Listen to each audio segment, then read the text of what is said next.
Bienvenidos una vez más a Por una historia bien contada, el programa con el que celebramos el Día del Periodista en Colombia, que hoy 9 de febrero conmemoramos y celebramos con mucho orgullo desde RTVC, el Sistema de Medios Públicos en Colombia y Canal Institucional.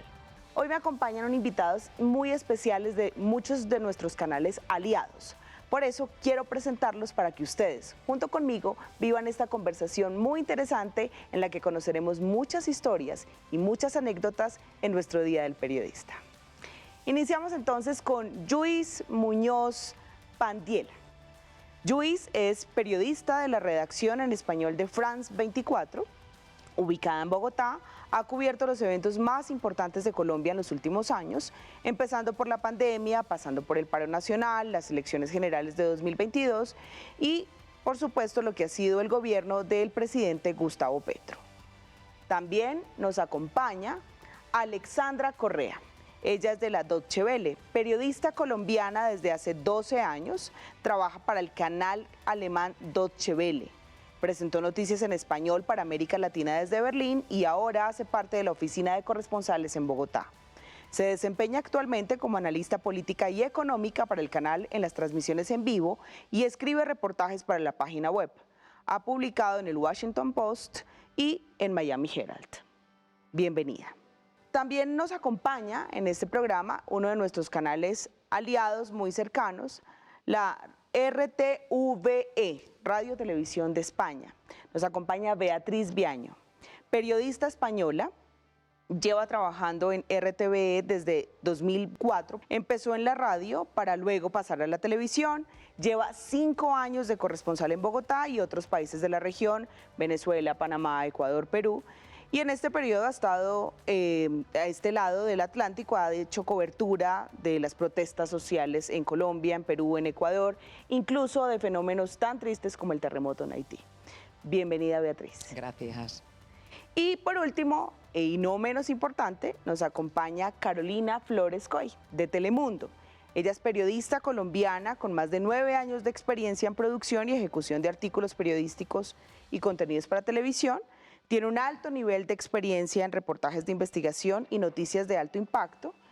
Es corresponsal del programa El Rojo Vivo y también ha colaborado en reportajes de noticias en Un Nuevo Día, Noticias Telemundo y Telemundo Deportes. Carolina, bienvenida. Gracias. Bueno, con este super staff, los invito a ver esta nota en la que ustedes van a darse cuenta de los medios que provienen y cómo es el cubrimiento de ellos para cada uno de esos medios aliados. Nos vamos a Colombia porque allí ha comenzado... Cuentan algunos periodistas y corresponsales que cumplen su labor informativa en Colombia que, en nuestro país, las historias se encuentran en cada esquina, en cada rincón de nuestra geografía y, sobre todo, en los rostros de la gente.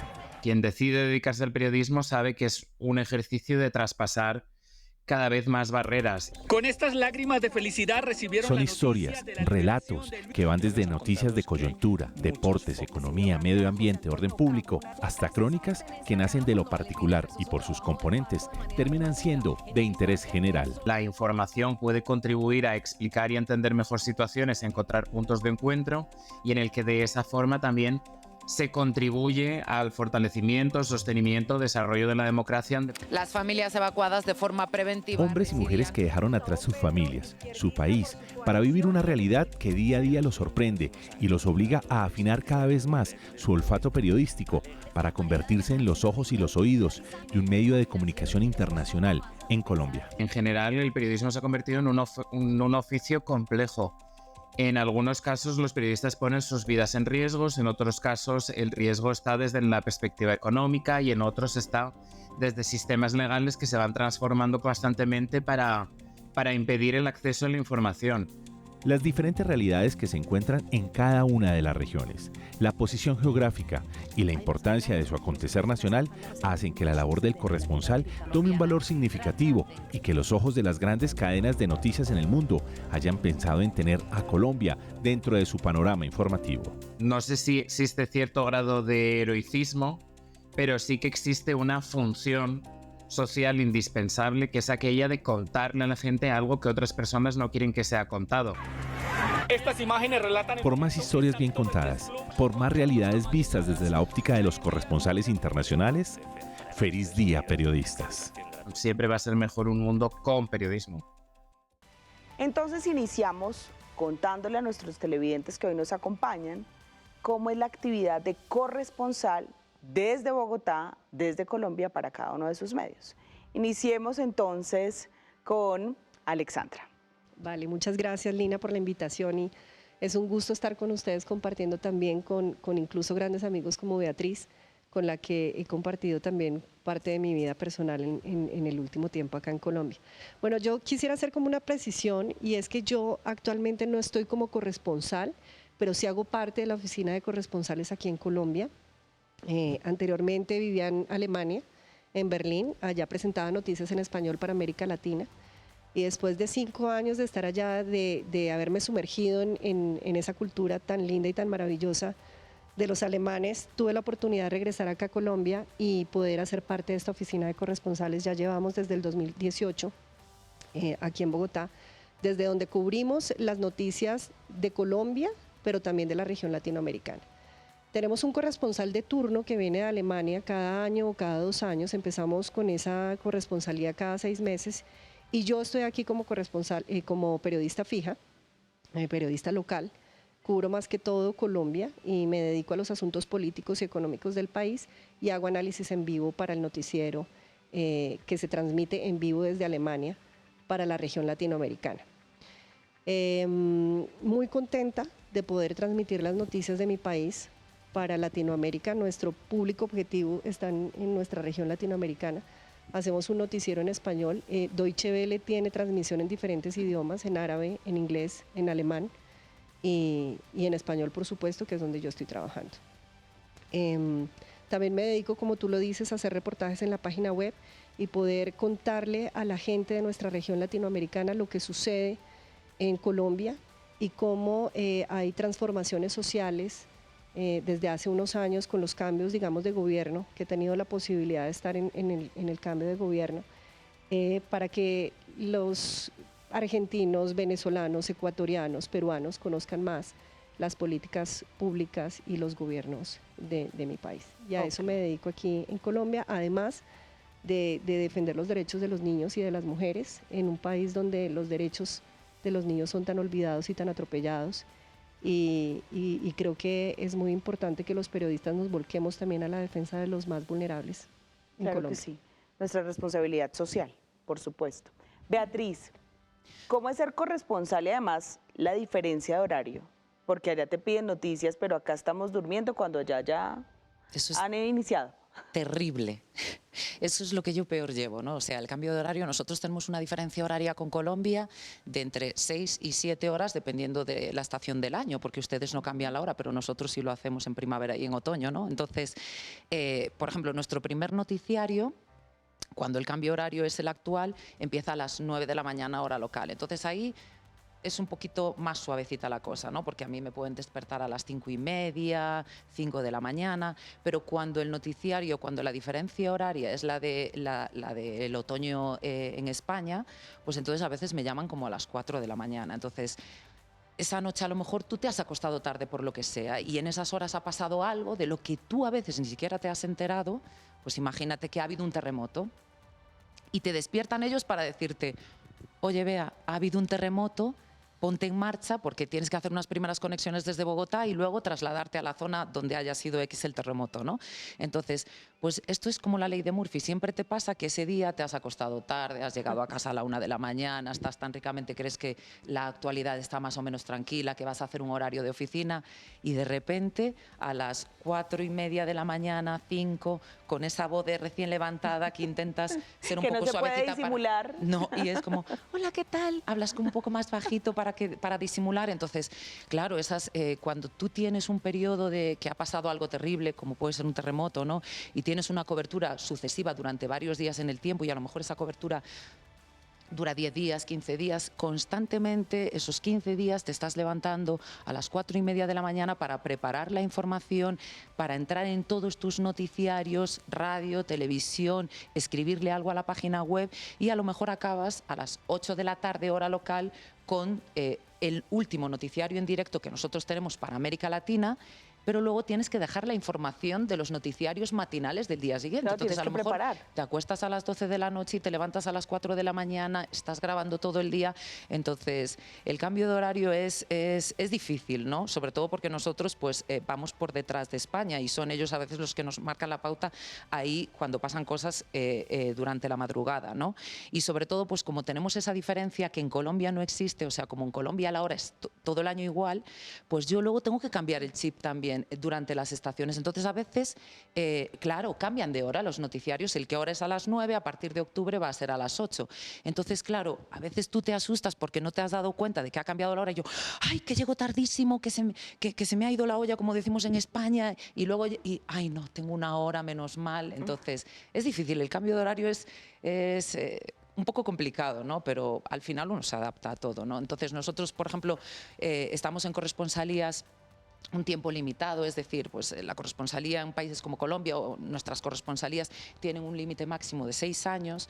Y entonces tú vas cambiando, es decir, es una adaptación también durante un periodo máximo de 6 años, pero luego a lo mejor estás solamente 1 año, 2 años en el país, ¿no? Pero eso se hace un poco también porque tú como corresponsal, cuando llegas a un país, te empapas de todo lo que es ese país y esa parte de la región, intentas conocerla lo máximo posible y al principio todo te sorprende. Yo cuando llegaba a Colombia y veía en los medios de comunicación, hubo una masacre, hubo una masacre, por favor, mataron a 7 niños. Eso en España es impensable, o sea, eso no pasa todos los días. Entonces, cuando tú ya ves que eso va pasando aquí todos los días, llega un momento en que sabes que eso no va a tener una cobertura en España y es como que ya te has adaptado también. Y eso es muy duro, darte cuenta de que te estás adaptando a... Que estás normalizando. Exacto, que te estás normalizando lo que está ocurriendo, que no es normal en tu país, pero sí es normal en el país en el que vives. Entonces yo creo que es bueno a veces que esos corresponsales como nosotros, que somos itinerantes, que estamos un tiempo determinado, porque ya cuando te adaptas, normalizas todo lo que pasa en el país,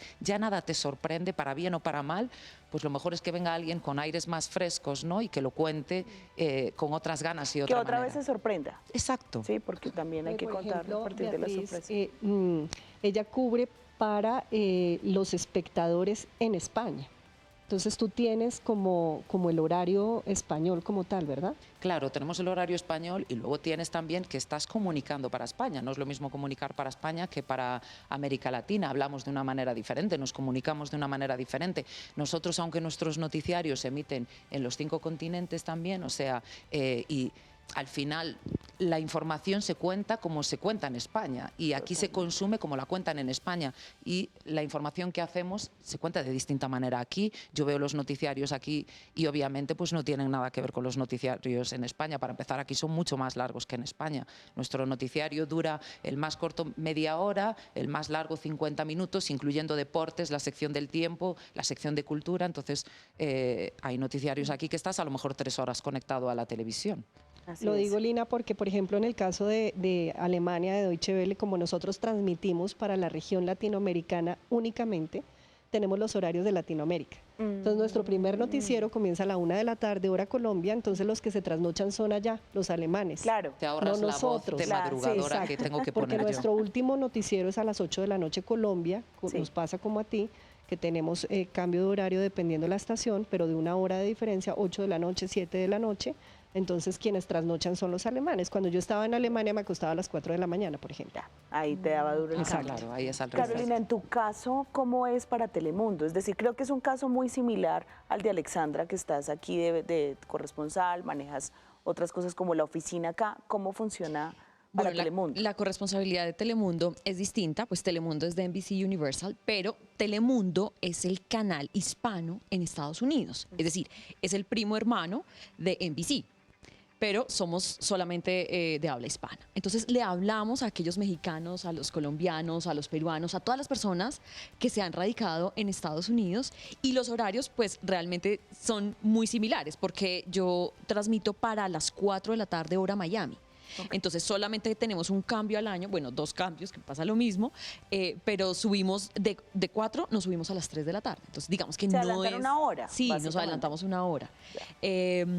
Obviamente, digamos que para contar, me pasa algo diferente a lo de Beatriz, para contar nosotros sí contamos de latino a latino. a pesar de que yo esté aquí en Colombia. Entonces, son historias colombianas porque ellos tienen corresponsales en todos los países.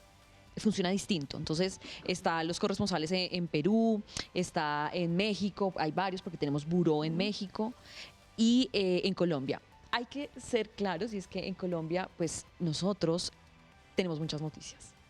¿Sí? Todos los días. Es un país Sí. en el que el periodismo sí es una profesión del común. Claro. Costa Rica a lo mejor tiene una historia al mes. Yo tengo muchísimas. ¿Cuál ha sido mi trabajo? Yo digo, nosotros no somos, porque en Colombia tenemos una percepción distinta de los periodistas. Entonces el periodista tiene que ser lindo, tiene que ser regio, tiene que de pronto ser una reina de belleza para estar presentando. Tenemos un estilo muy diferente al americano. Yo creo que he crecido con esta cultura norteamericana y nosotros tenemos que ser coherentes, pero sobre todo serviciales. Entonces estamos al servicio de las personas. Nosotros no estamos para figurar y casar en cierto estándar físico, en un estereotipo. Realmente nosotros estamos, sí, afortunadamente, nosotros estamos ahí para contar y construir.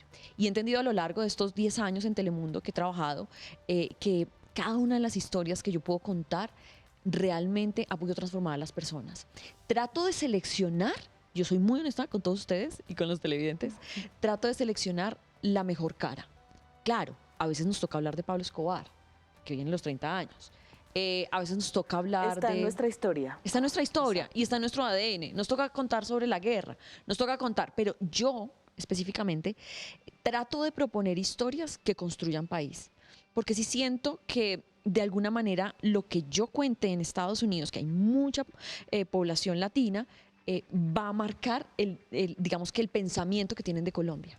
Y lo quiero vender de otra manera. Claro, por Entonces supuesto. yo trato de hacer la historia linda del niño que a lo mejor sí en la guerra perdió una pierna, pero se superó y entonces hoy está yendo a la universidad. Es encontrarle otro ángulo a la Sí, información. eso me parece súper importante como corresponsal y la responsabilidad que uno tiene. Por supuesto. Luis, en tu caso que estás aquí en Colombia, sí, tú eres de Barcelona, nos contabas ahorita. ¿Cómo es ser corresponsal para allá? ¿Cómo te has adaptado a Colombia? ¿Sí? Digamos, ¿cómo produces? ¿Cuál es tu ritmo de trabajo y de actividad periodística? Sí, en mi caso hay un doble trabajo. Por un lado, trabajo en la redacción internacional de France 24, que el canal en español está aquí en Bogotá, mientras que nuestras cadenas hermanas inglés, francés y árabe están en París. Entonces, desde aquí retransmitimos para toda América Latina. Tenemos como objetivo dar también una mirada francesa de las noticias, muy comprometida siempre pues, con los derechos humanos y poniendo énfasis en distintos temas. O sea, desde aquí cubrimos tanto la guerra en Ucrania como la guerra en Gaza también, cubrimos Francia, cubrimos la Unión Europea, pero también cubrimos desde muy cerca a la región, por eso tenemos también corresponsales en todos los países. Aquí en Bogotá el caso es particular y al tener una gran redacción, somos 70, 80 periodistas aquí, pues me he estado encargando más del cubrimiento de Colombia paralelamente a también estar en la redacción, presento un programa de entrevistas, o sea, es variar un poco entre esa función de trabajo de redacción con el de corresponsalía. Ya, ok. Ahorita hablabas, Alexandra, de que aquí pusieron, de la Deutsche Welle, pusieron una persona fija que viene siendo tú, digamos, que maneja las noticias. Y hablábamos de la cantidad de noticias que produce Colombia. ¿Cómo seleccionan, un poco lo que nos contaba Carolina, cómo seleccionan ustedes esas noticias? ¿Qué desde allá les piden? ¿Sí? Vámonos por orden público, vámonos por las historias ejemplificantes, por esas que llenan de esperanza, vámonos por economía, por cultura, porque este país es rico en cultura también, y eso es información. ¿Cómo priorizan la información? Bueno, en el caso nuestro, la información se decanta en Berlín. Ellos son quienes se encargarán de elegir qué es importante, digamos, a nivel regional o qué impacta a nivel regional, porque no es lo mismo informar a un público local que informarle a un público latinoamericano que no está interesado en una noticia demasiado local de Colombia, pero sí está interesado en una noticia que impacta dentro de la región latinoamericana, como son los procesos de paz, por ejemplo. En Berlín tienen una selección de qué va y qué no va. Infortunadamente, la guerra en Ucrania, la guerra ruso-ucraniana, el conflicto palestino-israelí está ocupando mucho el espacio en los noticieros. Entonces, hemos visto una disminución del trabajo, por lo menos aquí en Colombia. Yo he visto una disminución drástica del cubrimiento en mi país, precisamente porque esas noticias están acaparando mucho la atención allá y están acaparando el tiempo.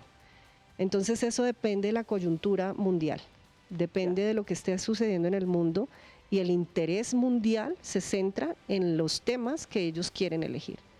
Nosotros, o por lo menos yo como periodista, estoy constantemente enviando temas que a mí me parecen interesantes desde Colombia y que se pueden cubrir. Tú haces una preselección, digamos, con una agenda y setting. como dice Carolina, es tu nombre, ¿no? Como dice Carolina, yo trato de hacer incidencia con mi trabajo.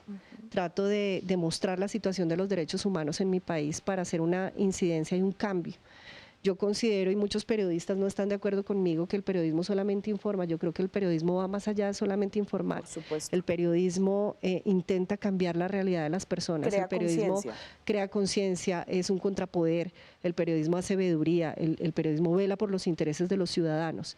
Y el periodismo está ahí para mostrarle a la gente lo que está pasando dentro de su propio país y cómo los políticos están, digamos, robándose la plata de los ciudadanos y cómo nosotros como periodistas podemos hacer denuncia para que las instituciones acudan a que la situación no siga pasando frente a defender los derechos de la ciudadanía. Entonces, yo elijo diferentes temas. Me encantaría que me compraran la mayoría de los temas, pero pues es difícil. Muchas veces pasan semanas en las que no me compran ningún tema, no porque no les interese, sino porque no hay parrilla para eso. Como hay otros momentos de la historia o hay otros momentos en el tiempo donde bajan un poco, digamos, las noticias tan impactantes, pasa el COVID, ya no tenemos guerras en la bandeja, entonces ahí sí podemos seguir vendiendo otras historias que son interesantes para la región y para ellos en Alemania. Alemania está muy interesado en Colombia. Sí. Alemania es un país muy cooperante con Colombia, llevamos 50 años de cooperación. A Alemania le interesa apoyar el gobierno colombiano, no importa quién esté, en los procesos de paz, en el cambio climático y aportar recursos para el desarrollo económico también. Entonces es un país que está muy activo y que está muy interesado en los procesos colombianos y de hecho, como sabemos, Alemania es acompañante del proceso de paz con el ELN y mandó un enviado especial, Tom Koenig, en el tiempo del proceso de paz con las FARC. Entonces Alemania sí tiene la mirada centrada en Colombia, pero nos toca vender los temas y pelearnos con las guerras. Como lo hacemos los periodistas, cada que estamos en un consejo de redacción, así no seamos corresponsales, pues nos toca vender nuestra nota. Sí, es vender por qué la elegimos, con qué criterio periodístico lo hicimos, qué queremos contar, qué queremos transmitir y cuál es el mensaje que finalmente le debe quedar a la audiencia. Lluís, en tu caso, digamos los franceses, uno ve como que los franceses son muy cuadriculados en algunas cosas. ¿Cómo reciben nuestras noticias? ¿Cuáles les interesan? Sí, en nuestro caso es un poco diferente al tener la oficina y el canal aquí en Bogotá. Muchas veces todo lo colombiano nos parece muy importante. Tenemos una reacción muy multicultural con personas de toda Latinoamérica, España y muchos colombianos. Entonces, muchas noticias siempre vienen influenciadas de los propios intereses de los periodistas.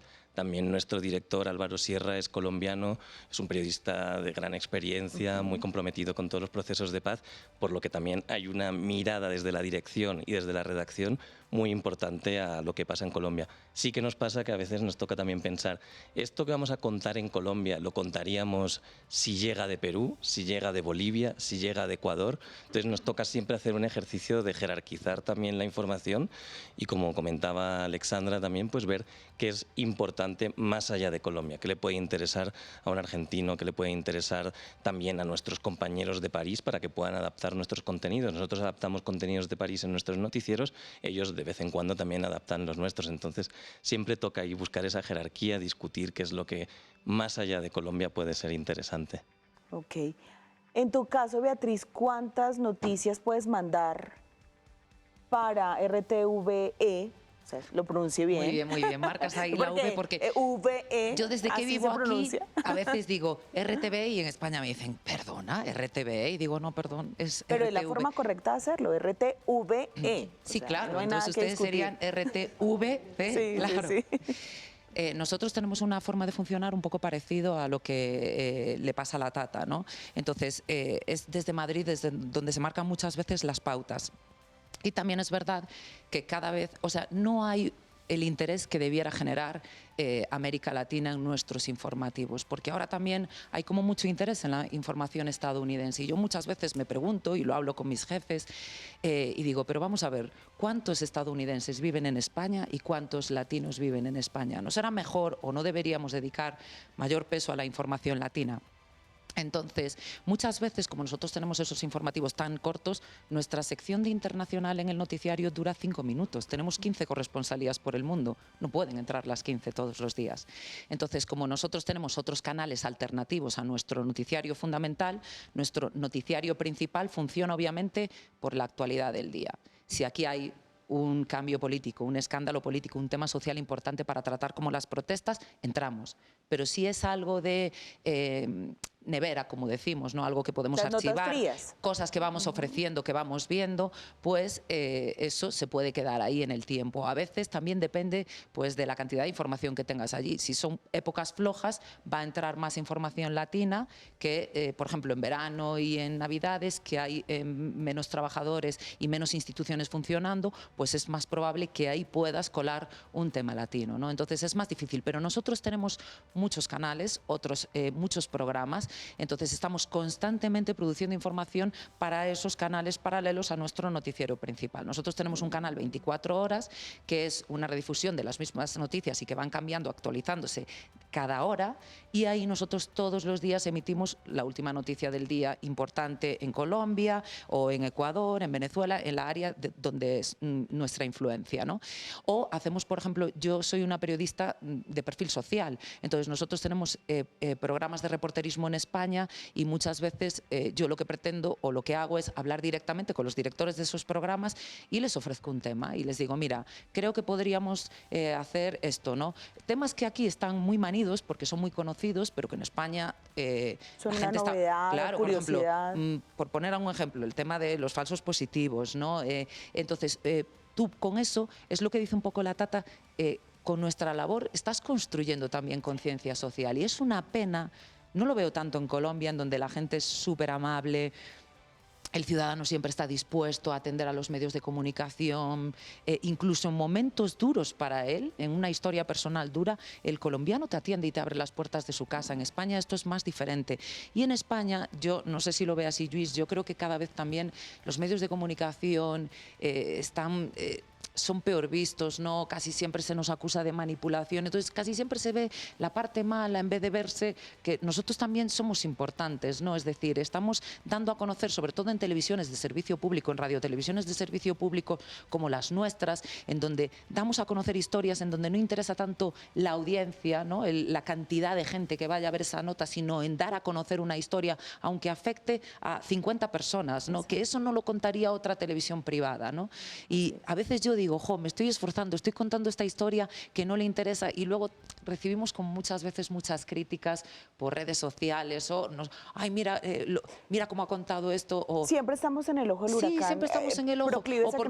O porque has pronunciado mal una palabra que estás en el directo y dices, jo, también, o sea, acá, llevo levantada media hora con esta cara, me tengo que estudiar el tema que lo único que me interesa es, ¿pero qué ha pasado? ¿Qué ha pasado? Y de repente pues te has confundido en una palabra y los de la RAE, como les llamo yo, ya están ahí en Twitter, ha dicho no sé qué, no sé cuánto, o ha repetido, o el sinónimo no es el correcto, y dices, jo, tengo que buscar tantos recursos en tan poco tiempo que... Entonces, a mí a veces realmente me duele un poco que nos vean mal en España, a veces a los medios de comunicación. Hablo en general, no hablo en particular, ni a mí me ha pasado nada en concreto. Pero digo, con el esfuerzo que hacemos las radiotelevisiones públicas en poner en el punto de mira del espectador historias que no serían contadas si no las contamos nosotros, pues creamos conciencia social. Y a mí eso me parece muy interesante, ese discurso, el de Carolina y el de Alexandra, porque yo creo que es así, que debe ser así, ¿no? Así es. Y dices una cosa muy importante. los medios públicos, en este caso, digamos, RTBC, aquí se ven historias y se cuentan historias que no se cuentan en otros medios de comunicación. Precisamente por eso, porque a nosotros no nos interesa el consumismo, nos interesa es identificar y mostrar un país que todos los días lucha por salir adelante. Todas las personas luchan desde cualquier campo que se desempeñen. Pero sí es importante eso que dices, y los medios públicos estamos para eso, ¿sí? Para contar. A diferencia de los privados, que es La quien me está diferencia de pagando los la pauta, Exactamente, de quien puedo y que hablar se deben bien, a. y ojo, no hablemos mal de quien nos está pagando el letrero. Entonces ahí es donde la libertad de expresión se afecta y es donde nuestra profesión se afecta. Porque si hay intereses económicos de por medio, pues no vamos a tener realmente el rol periodístico. Sí, no, el ciudadano no es el primero, evidentemente. Pero fíjate, Alexandra, porque claro, yo entiendo los medios para los que ustedes trabajan, el mío es un poco distinto, porque el mío sí es un medio privado y de hecho, pues es prácticamente, digamos que el auspiciador de muchos eventos grandes e importantes, como los Juegos Olímpicos, es decir, está presente en cosas muy, muy grandes a nivel internacional. Pero fíjate que, digamos que para contarle un poquito a los televidentes, porque claro, nosotros hablamos como periodistas, pero seguramente los que están en la casa dirán, ¿pero qué es esto? Entonces te pasa que nosotros como periodistas todos los días, a ti te pasa a las 4 de la mañana, a mí me pasa a las 8 de la mañana, tenemos que hacer como un filtro de historias. Entonces básicamente lo que hacemos es primero reunir, pues obviamente leemos prensa, pero en mi caso, por ejemplo, me cuentan muchas historias, Lina. ¿Sabes? Entonces, pues somos catalizadores de la sociedad, es decir, el periodista que no observe o que no escuche las historias se quedó sin nota. Absolutamente observadores y sobre todo escuchan, en mi caso. Entonces yo voy y de pronto la señora que trabaja conmigo me dice, es que imagínese que en el campo hay un señor que pobrecito no le han curado una enfermedad, él le salen unas bolitas en el cuerpo. Y yo, ¿qué dijo? No, bolitas en el cuerpo. Y yo, mándame el contacto. En mi caso, como yo no me muevo con la agenda política, ¿por qué? Porque en Estados Unidos muy poco les interesa la agenda política de Latinoamérica. Es decir, a menos de que nosotros estemos en elecciones y pase algo raro, a menos que nosotros estemos haciendo el cubrimiento de la paz, que fue algo internacional, pero de lo contrario, competimos con muchos países a nivel de Latinoamérica. Obvio, hay mucha gente en Estados Unidos de diferentes países y no podemos centrarnos solamente en Colombia, porque entonces también tocaría en Perú, tocaría en Ecuador, tocaría en Venezuela y es muy complicado porque no tenemos el tiempo. Entonces, como no nos movemos con agenda política, nos movemos con historias que sean diferentes. Claro, y entonces llegamos a lo que estábamos al punto de, ustedes cuentan historias que a lo mejor 50 personas solamente les afecta. Nosotros queremos contar historias que 1 millón de personas quieran ver. Y es muy diferente. Entonces, tengo que volver noticia a algo que a lo mejor nadie ha vuelto noticia. Tengo que volver noticia a mi vecino que hace 10 años lo atropelló un carro, no le han pagado el seguro, pero adicional a eso tiene una niña enferma. Entonces, para mí, esa persona del común se convierte en la mejor historia del mundo y empieza a ser única. Yo no compito con historias internacionales de cubrimientos específicos. De hecho, desde conciertos a cualquier presidente, no lo compito. Ni tampoco competimos con Chivas, que anteriormente era eso, ¿no? ¿Quién llega primero? Con la primicia? ¿Quién llega primero? ¿Quién llega primero? Sí, eso no pasa en Estados Unidos. Mucho también en los últimos años. Claro, hace 20 años era así, ahora ya lo que dices tú es un poco más de investigación, temas propios. No es llegar Se trabaja primero, mucho cada vez bien. más en esos temas propios. Rigurosamente. Y lo que dice Carolina, yo muchas veces en mis vacaciones de repente estoy por la calle y veo algo y lo apunto en el móvil y digo, ay, esto cuando vuelva al trabajo tengo que mirarlo y hacerlo y sacar de aquí una historia, ¿no? No inventarla, ni mucho menos, sino contar algo que merezca ser contado, ¿no? Y a mí me parece que cualquier cosa que sea interesante para nosotros tiene que resultar interesante para el resto, ¿no? Claro, en el periodismo tenemos que pensar mucho como la gente del común, como lo puede pensar Susanita o como lo puede la señora que nos ayuda con el servicio general hasta el presidente. Tenemos que estar muy pendientes de qué es lo que le interesa a todo el mundo. Yo le hablo a todos.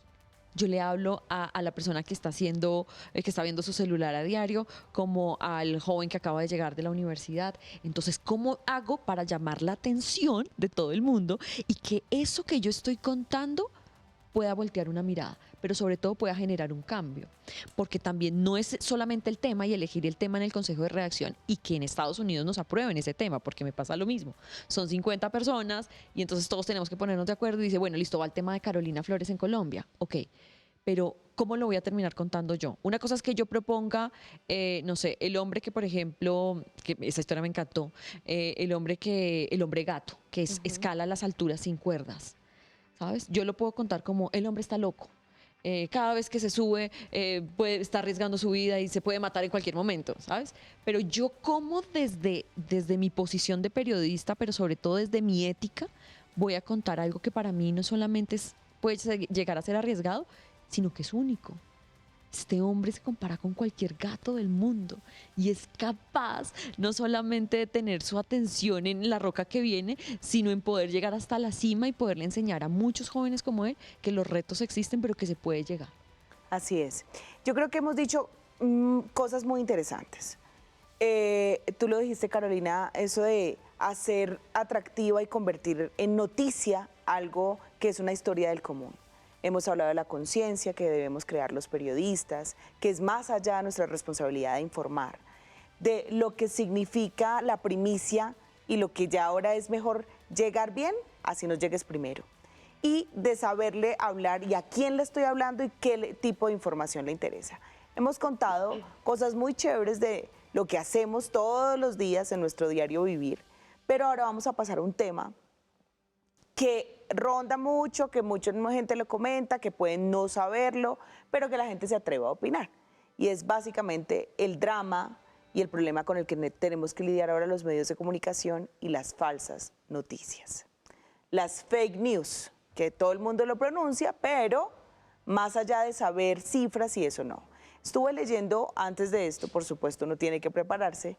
Estuve consultando un estudio que salió en el 2022 para Chile y dice que en Latinoamérica es un gran porcentaje de noticias falsas. Decía una cifra alarmante para Colombia.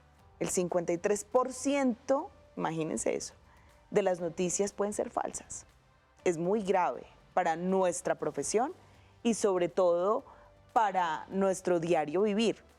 Uno vivir en un mundo de mentiras, básicamente.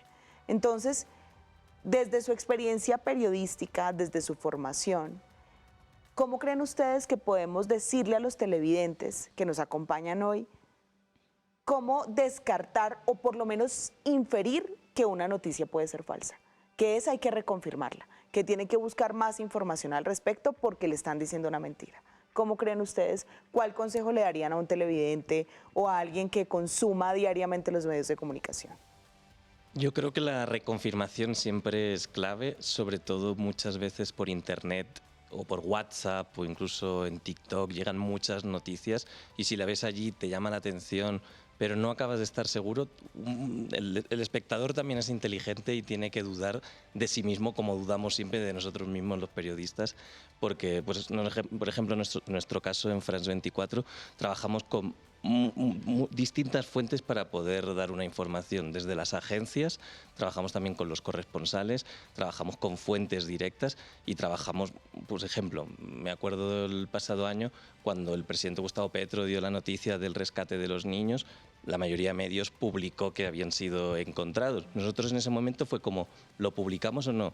Y estábamos esperando pues, que las fuerzas militares diesen la confirmación y hasta que no la dieran no lo íbamos a publicar. Entonces ahí creo que tuvimos un acierto en ese caso. No siempre lo tenemos los medios de comunicación. Entonces, igual que en ese caso toca dudar de uno mismo y no dar por seguro nada, pero confiar también en los medios de comunicación y en los periodistas que hacemos el trabajo para que muchas veces también la gente en su casa pues, pueda fiarse y tener una garantía de lo que informamos es correcto. Ok, sí. O sea, lo que tú dices es confirmación, Beatriz. Y a veces la reconfirmación no es suficiente, porque yo recuerdo cuando yo estudié la carrera, yo terminé en el 2002, yo recuerdo que tenía un profesor que decía, para contrastar una información y que la deis por veraz, con que salga en dos medios distintos, con fuentes distintas, ya es suficiente. Pero claro, el problema que tenemos sobre todo los periodistas es que con la rapidez a la que ocurren las cosas, a la que te llaman para contarla, porque a lo mejor tu noticiario es dentro de 2 horas, pero antes tienes un boletín de radio que ya es ya, y tú todavía no tienes bien contrastada esa información. Entonces, realmente ahora es muy complicado y yo, personalmente intento cuestionarlo todo, pero eso no es suficiente porque también intentas recurrir a la fuente directa, pero eso no siempre lo consigues y lo sabemos quienes estamos aquí. Muchas veces tú estás llamando a la fuente, llamando y no te contesta nadie o no te responden inminentemente. Entonces, a ti te piden que entres en el directo, que cuentes lo que está pasando. Entonces, tienes que lidiar con qué cuento que sé y está confirmado que es así, o evidentemente pues atribuir siempre las fuentes. El presidente ha dicho que esto está pasando, pero sí que es verdad que a día de hoy es difícil y que en Twitter, o sea, en las redes sociales que las carga el diablo, pues constantemente estás viendo, te llegan las bodegas. te llegan informaciones o, por ejemplo, lo que dices tú del porcentaje ese que ha sacado en América Latina, que yo lo desconocía. Nosotros tenemos un departamento que se dedica a analizar si es un fake o no, pero claro, eso no es inminente. Con las protestas sociales eso pasa un montón. Tú automáticamente en una protesta social en Colombia te van a colar vídeos de Perú, de Ecuador y es así en todos los países. Y peor con la inteligencia artificial, ¿no? Exacto. Mira, a mí me llegó a pasar me llegó a pasar una cosa muy curiosa. En una información que estaba haciendo de protestas sociales en Colombia, me cambiaron el rótulo, pusieron que estaba en Perú y los peruanos empezaron a... Y me lo manda un amigo mío peruano en España. Y le digo, pero que eso no es en Perú, que eso es en Colombia. ¿Y sabes lo que me dijo? Que qué más daba, que en Perú también había protestas sociales. Y le dije, pero es que eso es mentira. O sea, es que esa cobertura no es de Perú. Estás magnificando y haciéndote eco de una noticia que es falsa y que tú estás rebotando. Y yo, que soy la autora de esa noticia, te estoy diciendo que es mentira y lo único que me respondes es, ¿qué más da? Porque ocurre en todos los países. Pues claro que da igual. Entonces, lo primero es que yo también confío mucho en la intuición del propio espectador que diga, uy, esto me suena como raro, ¿no? O sea, porque hay cosas que son muy evidentes, otras están muy bien trabajadas, ¿no? Es que el problema es que las noticias, digamos, circulan por las redes sociales y la gente, aparte de que solamente consulta redes sociales, se queda con el titular. Entonces ahí no entran hay ni muchos siquiera titulares confirmados las fuentes. Que muchos medios de comunicación, debo decir, titulan de una manera y resulta que no es la noticia, pero es para llamar la atención y luego cuando la desarrollan es otra cosa. Entonces a mí me parece que la responsabilidad del periodista, de los medios de comunicación hacia la gente es muy grande y tú no puedes jugar con el futuro de un país y con el presente de un país. Tú no puedes políticamente amañar las cosas, ni puedes como periodista dedicarte al servicio particular o económico porque ahí estás dañando la democracia. Y me parece gravísimo que los periodistas o los medios de comunicación se presten a los intereses particulares de unos cuantos, dañando toda la estructura democrática del pueblo colombiano. Y lo vemos con muchos medios locales. Yo creo perdóname interrumpirte, yo creo que sí hay un tip para uno poder identificar la noticia. Y tú lo has nombrado, digamos que hay una responsabilidad de los medios de comunicación, pero también de quien consume la noticia. ¿Cuál es el tip que yo le puedo dar a los espectadores para verificar? Es muy fácil escribir y me pasa mucho porque yo hago televisión. Es muy fácil ver una fake news escrita, pero ustedes tienen que verificarla si hay video. Es decir, yo puedo decir que rescataron, o cualquier medio internacional o medio nacional puede decir que rescataron a los niños del tema del avión. Yo quiero ver los videos del rescate. Yo quiero ver la noticia contada de quién fue hasta allá. Es muy difícil y nos pasa mucho en televisión, que en mi caso consumo también muchas noticias escritas. Y en televisión decimos, el papel aguanta todo. O sea, el papel aguanta. Entonces, claro, yo tomo un reportaje que fue súper bien escrito en algún medio y digo, está divino, lo voy a hacer. Y entonces llamo al periodista y le digo, oye, mira, es que aquí dices que la casa era grande, tenía... Ay, perdóname, es que fueron como adjetivos que quise poner. En España eso se dice, no dejes que la realidad te estropee un titular. Uy, me encanta, me encanta. Entonces, claro, yo voy a ir a grabar y encuentro que la casa es cuadradita y me doy cuenta y digo, ay, Dios mío, claro, el papel aguanta todo, ¿qué hago? Entonces, el tip muy importante es revíselo en video. Lo que usted está viendo, lo que usted está leyendo, búsquelo en video, a ver si está el video. Y si está el video, es que el video es muy difícil de mentir. O sea, si el niño está aguantando hambre, si el niño, por ejemplo, tiene unas esposas, si el niño tiene unas llagas, yo lo quiero ver en video. Ni siquiera una foto me sirve. Pero en ese caso en concreto, en el de las protestas, a un español, por ejemplo, el diferenciar si eso está ocurriendo en un país latino o en otro, eso es más complicado. Sí, pero lo que dice Carolina, o sea, hay como una plataforma de búsqueda tan grande en Internet que uno puede contrastar esa información que encontró en una red social y buscarla en otras redes, pero además irse a las fuentes principales. Yo pienso Entonces, lo mismo, la Fiscalía dijo tal cosa, me voy a ir a la página de la Fiscalía para ver si es cierto que la Fiscalía dijo esto. Hay cuentas de las instituciones oficiales, institucionales, donde me están contando de primera mano lo que pasa. Entonces sí hay que tener como una agudeza, como un olfato, lo que tú dices, cuando uno consume las noticias de si acá hay algo que no me cuadra, acá es sospechoso. Pero además también intentar informarme con medios de comunicación respetados, medios de comunicación grandes, internacionales, ojalá que no tengan intereses políticos ni económicos en su propio país. Ejemplo, nosotros como Deutsche Welle no tenemos ningún interés político o económico más acá. allá de que informar. A nosotros, exacto, nosotros funcionamos con impuestos de los alemanes. Entonces a nosotros no nos están comprando conciencias. Periodismo es publicar lo que alguien no quiere que publique, lo demás son relaciones públicas. Y muchos de los medios de comunicación acá se dedican a hacer relaciones públicas porque les está pagando el empresario, porque les está pagando el político, porque le deben a tal persona. Entonces ahí es donde se pierde la independencia y se puede perder el espectador, el consumidor en noticias que no son ciertas, que están manipuladas, que son falsas, pero siempre ir a buscar las fuentes primarias, diría yo, y los medios grandes de comunicación que tienen una larga trayectoria y que tienen credibilidad, porque otros medios que han tenido mucha historia y que habían sido muy buenos han perdido credibilidad porque precisamente se han parcializado. Sí, yo creo que es bueno quedarnos con, primero hay que desconfiar, ¿sí? Y tener esa intuición de decir, esto suena como muy cruel o muy soñador, vamos a confirmar, ¿cierto? Pero también vamos a buscar si hay un video. Yo creo que, y yo invitaría a los televidentes a que no se queden solamente con el titular. O sea, es preocupante que un país se informe solo con titulares. Por lo menos lean, confronten fuentes, contrasten, por supuesto.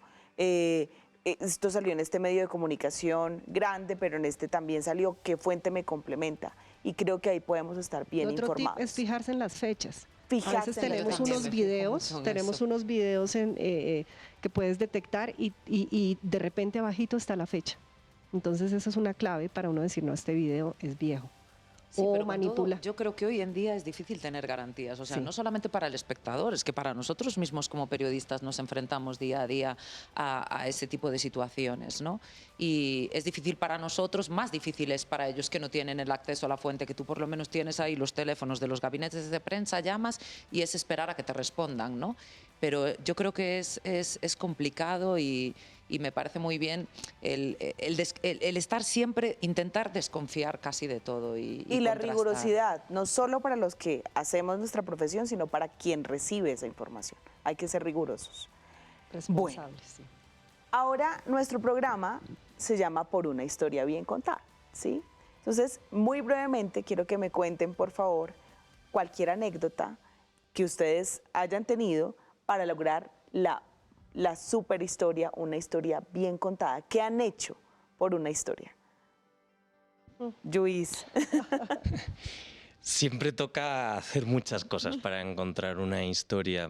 Yo, pues, ya que estamos hablando ahora del rescate de los niños, recuerdo que fuimos a San José del Guaviare, estuvimos allá esperando en San José del Guaviare y al final, pues, seguimos un poco una pista, nos fuimos hasta Calamar, muy cerca, y bueno, pudimos estar allí viendo de primera mano cómo trabajaban pues, los militares en el helicóptero, viajando al centro a buscar a esos niños, regresando y verlo desde primera mano.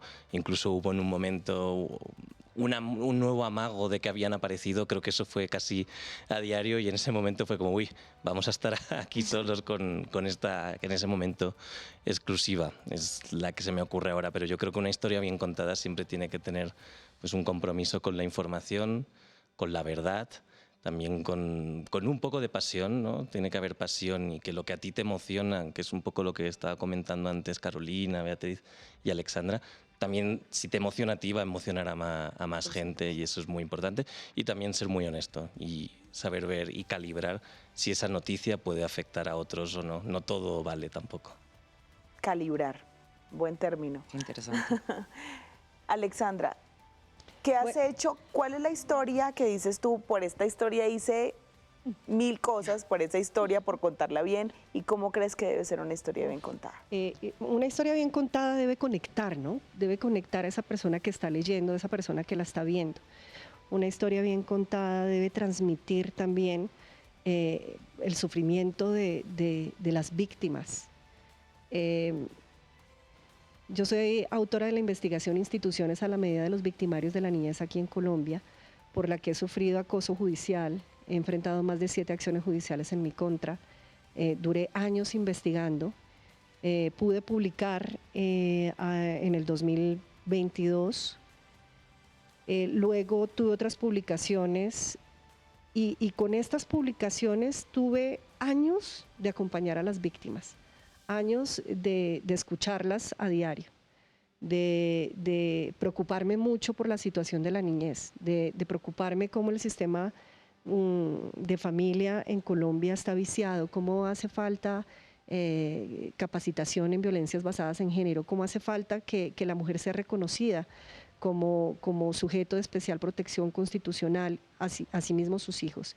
Cómo hace falta que las madres protectoras cuando llegan al sistema judicial sean respetadas y cómo hace falta que las instituciones y la justicia opere. No puede ser que tengamos un 90% de impunidad en feminicidios o 97% de impunidad en delitos sexuales infantiles.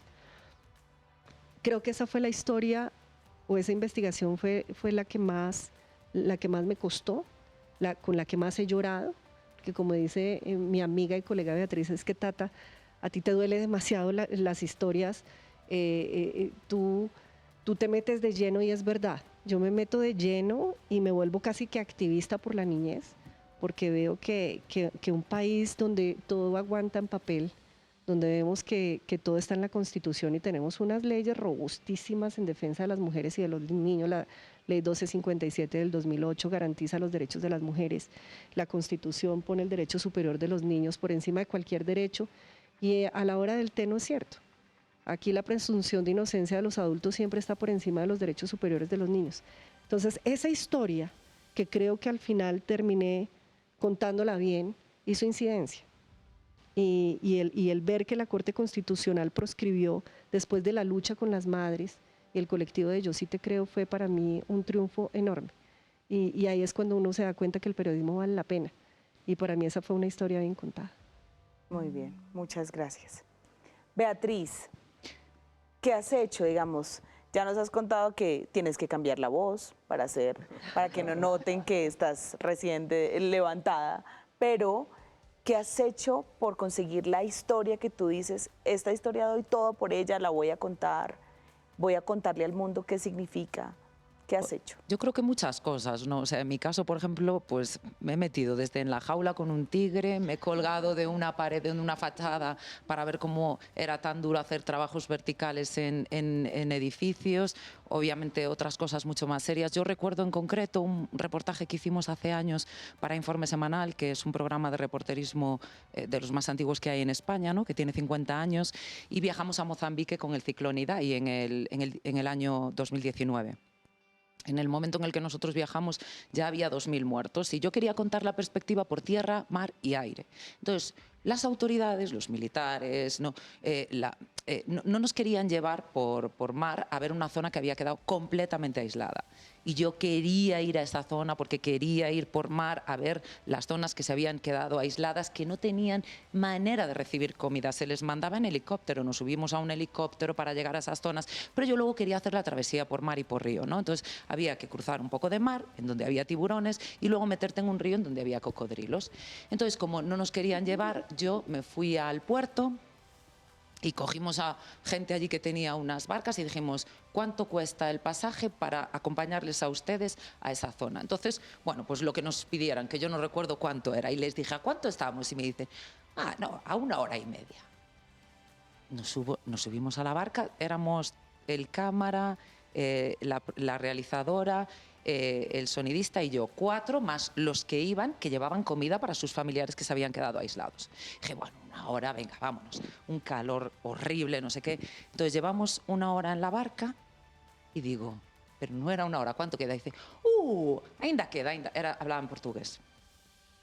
Y yo, ¿pero cuánto queda? Y me dice, no, aún 1 hora más, 1 hora más. Pasa 1 hora más, nada, tío, y me dice, se nos atascaba la lancha, tenían que bajarse y empujarla, y yo, Dios mío, como venga un cocodrilo, nosotros estamos aquí. Nada, seguimos y ya hubo un momento en donde me puse brava, pero me puse brava de verdad, no brava como creen los españoles que estamos todos, los colombianos que estamos todo el rato los españoles. Digo, por favor, ¿me puede decir cuánto queda? Y tal, y me dice, aún quedan como 2 horas más. O sea, tardamos 5 horas para llegar al sitio, y cuando llegamos el tío nos dice que no nos devuelve, que nos tenemos que quedar allí. No había luz, no había nada, ni electricidad. Bueno, la gente muy asustada y muy agresiva porque no tenía que comer, entonces veían que nosotros llegábamos con las lanchas, con comida, y era como iban a por todo. Y claro, aquello fue impactante para mí. Entonces, la realizadora, que era otra chica, una compañera mía, Elena, y yo, no queríamos quedarnos allí porque nos parecía que estábamos en una zona peligrosa. ¿Sí? O sea, nos teníamos que quedar desde las 6 de la tarde, que ya había anochecido, hasta las 6 de la mañana, que pretendían devolvernos. Entonces, el cámara, que tenía mucha experiencia, porque era un cámara de guerra, un reportero gráfico de guerra, y había ido a muchos sitios, ¿no? Nosotras no teníamos tanta experiencia en ese tipo de viajes en aquel momento, pues negoció con él, llamó hasta el juez de guardia para que fuera allí a mediar, a decirle que le habíamos pagado la ida y la vuelta y no nos quería devolver. Entonces, claro, era peligroso, íbamos a hacer una travesía de noche. Se supone que eran menos horas, porque me decía, no, bueno, van a ser menos horas, y digo, tardamos 5 en llegar, y digo, ¿cuánto vamos a tardar? Me dice 1 hora, y le digo, sí, hombre, como a la llegada, sí, ¿no? Y entonces me dijo que como íbamos descargados, íbamos con la corriente a favor y tal, pues que tardaríamos como 3 horas, que así fue.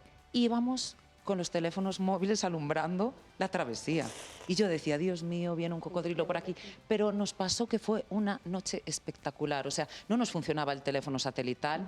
En Mozambique, en la ciudad en la que estábamos instalados, intentando localizarnos, pensando que nos había pasado algo. El señor en el que nos quedábamos en su casa no tenía ni idea de nosotros. Llevábamos 10 horas desaparecidos y estaba asustadísimo pensando en que nos había ocurrido algo.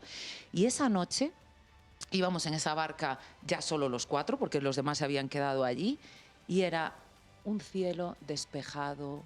O sea, fue una noche espectacular en donde íbamos todos en silencio, reflexionando lo que habíamos visto a lo largo de todos esos días que habíamos pasado para narrar la historia del ciclón. Y, de verdad que creo que fue uno de los mejores reportajes de mi vida. Y cuando el sonidista me decía, es que encima hemos venido a perder el tiempo, 10 horas, y digo, tú no tienes ni idea del potencial que vamos a sacar de esta travesía tan dura al principio, y que al final acabó siendo pues una experiencia maravillosa.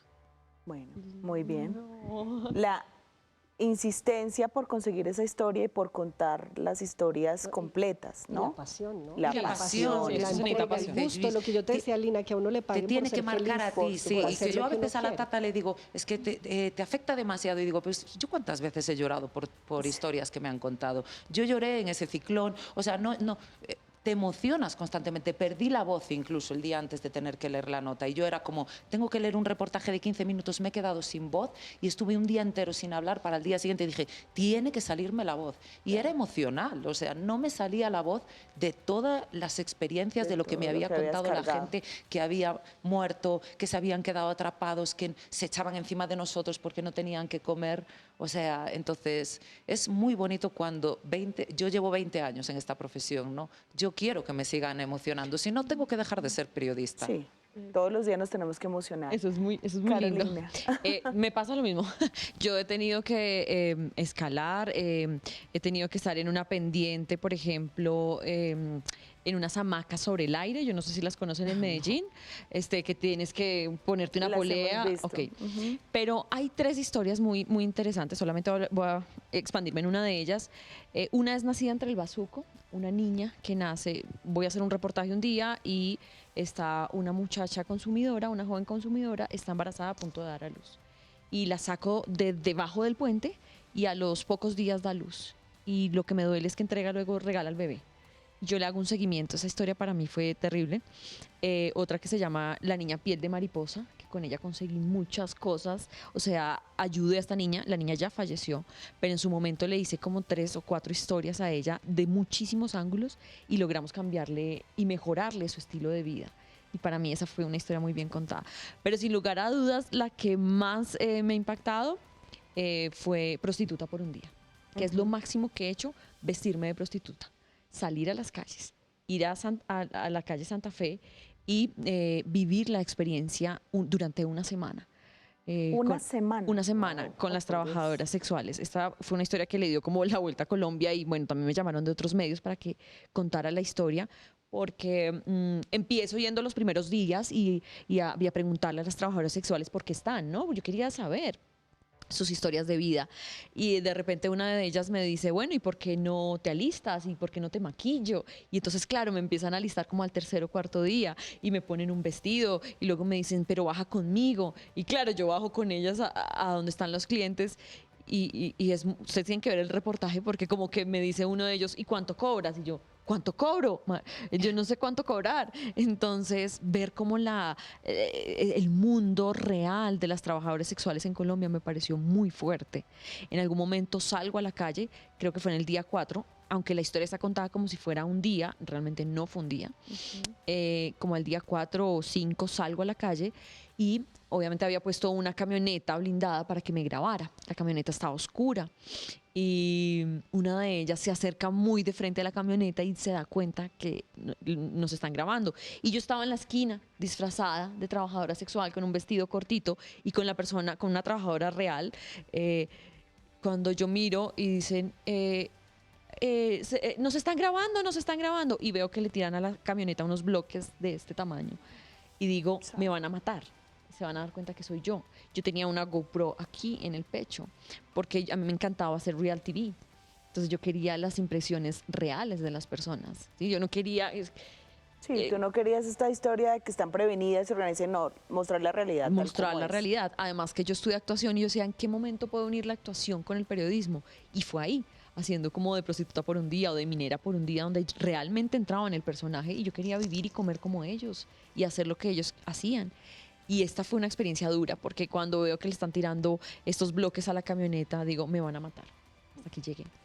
Y yo me acuerdo que mi esposo en ese momento estaba en una esquina, porque yo lo llevé, yo le dije, grábame desde una esquina.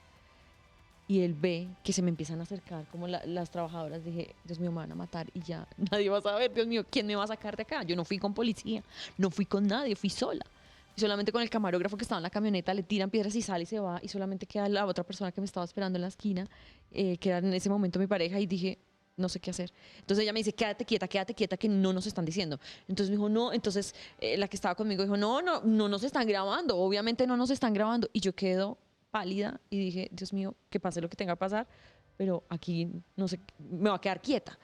Entonces ahí empiezan a llegar otros clientes y yo lo cuento en la historia, pues ahí se ve todo y empiezan a acordar como, ay, pero te quieres ir conmigo, pero el dúo, ¿ustedes por qué no van las dos? Y yo decía, ¡ay, Dios mío! Entonces de repente cuando ya se estaba concretando la cita, ella me dice, no, ¿sabes qué? Lo que pasa es que ella tiene que recoger a la hija del colegio, entonces el negocio no lo podemos hacer en este momento.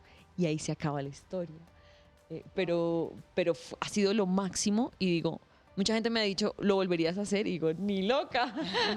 No entro al barrio Santa Fe otra vez nunca en la vida. Pero sí me he puesto al límite. Y al límite es en muchas historias.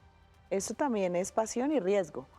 Todo, pero riesgo total. Riesgo, ¿no? sí, pasamos muchas veces riesgo, ¿no? Por ejemplo, en las protestas, cuánto gas hemos comido en las protestas o una historia similar a mí me pasó aquí en un reportaje que hice en Colombia del aborto clandestino cuando todavía no estaba permitido. Me dijeron en una clínica que estaba embarazada y que si quería practicarme el aborto en ese momento. Yo fui un poco como tú, diciendo que tenía un retraso y allí sabía que no lo tenía y me vendieron la película de que yo estaba embarazada, que si quería abortar en ese mismo momento. Me asusté un montón porque no sabía cómo quitarme a la supuesta médico de encima. Y en una clínica a pie de calle, ¿eh? O sea, sí. Al principio entonces engañan a la gente, te das cuenta de a cuántas mujeres habrán engañado diciéndole que estaban embarazadas, les han practicado un aborto supuestamente sin tener nada dentro, que era lo que quería hacerme a mí. Y encima yo me quería ir y, no, pero ahora te hacemos y yo... por favor, nadie sabe que estoy aquí. Qué peligro, ¿no? Estar ante ese tipo de gente que... Podríamos... A veces no medimos eso. A veces no medimos el sí, eso es y riesgo. no sabemos, nos dejamos llevar más por la pasión y por el sí, deseo por la pasión. Y de cuando uno contar es y muy de joven. vivir ese momento. Y cuando uno es muy joven creo que lo hace. Yo creo que cuando van pasando el tiempo, y en este caso, por ejemplo, yo ya tengo mi tercera hija, digo, ni por el berraco me meto. O sea, no, primero está mi salud, primero yo me cuido y después cuento la Por noticia. supuesto. Pero esos riesgos a la larga, al final, son unos riesgos al servicio de la gente, porque tú a través de ese riesgo que asumiste, le estás contando a los demás, mira lo que está sufriendo esta persona. Y lo que Mira puede lo que pasar. tiene que pasar esta persona que no tiene acceso a la educación, que no tiene acceso a la salud. Mira a estas personas migrantes lo que tienen que sufrir. Mira lo que le toca hacer a esta persona por plata, porque no es gusto. Mucha gente dice, no, hay que defender la prostitución porque hay mujeres que les gusta y si quieren vivir de eso. Es como la maternidad necesidad. subrogada. ¿A quién le va a gustar alquilar el vientre si no es por necesidad económica? Y ahí es donde entra el periodista a arriesgar su vida también para cambiar esa realidad, hacer una transformación de esas realidades, para llamar la atención de las instituciones que muchas veces olvidan lo que está sufriendo la gente, ya sea porque al político no le interesa, o ya sea porque se están robando la plata de los colombianos, etcétera. Hay instituciones que de todas maneras, a través del trabajo periodístico, actúan. Dicen, no sabíamos esto. Gracias por Porque informarme, es porque un esto... periodismo del servicio social y de denuncia. A ustedes muchas gracias por acompañarme en esta versión de Por una historia bien contada. Felicitaciones en su día. Que sigamos trabajando por un periodismo bien hecho, por una comunicación social y un periodismo que ejemplifique, que parta desde lo ético y que cuente buenas historias. A ustedes televidentes, muchas gracias. Esto fue Por una historia bien contada en Canal Institucional de RTVC. Felicitaciones a todos los colegas.